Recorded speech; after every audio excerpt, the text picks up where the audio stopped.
I talk about time and seasons a lot. In fact, I am heavily fascinated by the concept of time and seasons. Anyone who knows me can tell that I am. I believe very deeply in time and seasons, both metaphorically and practically. The actual changing of the seasons is fascinating to me, but even more fascinating is what seasons look like in our personal lives as humans. I always encourage people to try and understand the concept of time and seasons, the frequency of a particular period of your life as a person.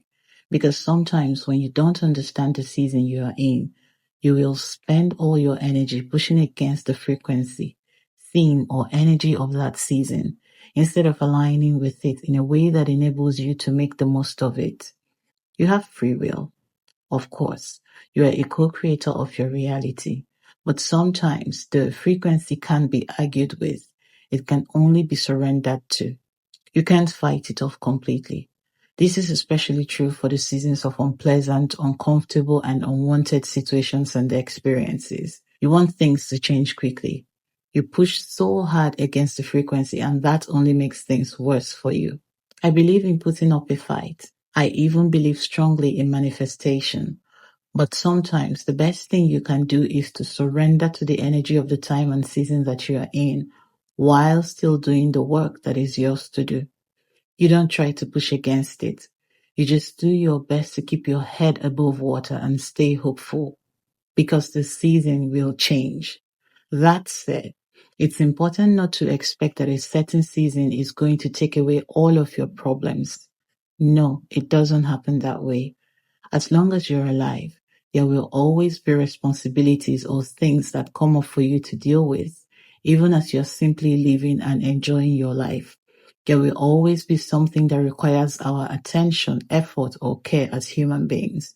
The only difference is that the season or timeline with pleasant and comfortable experiences come with responsibilities that feel much more bearable and worthy of your attention and effort. Responsibilities that you would much rather have. For example, if you go from a season in which you experienced sickness or poor health to a season of good health, the new season comes with a new responsibility, which is maintaining your health, protecting it, doing all that you need to do to stay healthy and well, and avoiding the things that you know could take you back to where you were before. That's a huge responsibility. Someone may even call it a problem and they won't be wrong. But you will take on that responsibility happily, and so it will feel less like a burden, pain, or a problem because you are protecting something valuable rather than trying to survive. The same is true in so many other areas of life. I always say that after night comes day.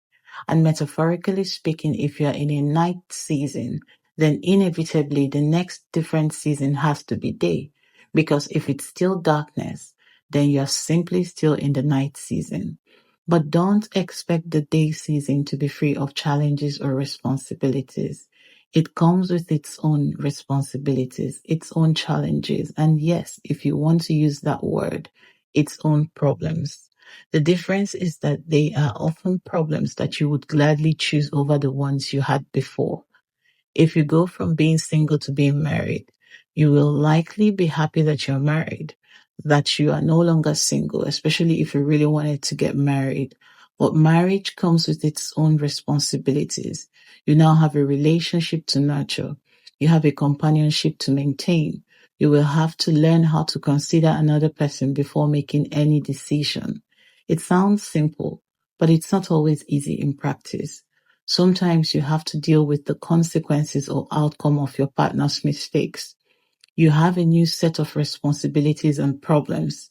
Maybe you prayed for a promotion and finally received it. You will have to meet or surpass certain expectations. You will have to show up as a good leader. There will be more pressure, more people depending on you.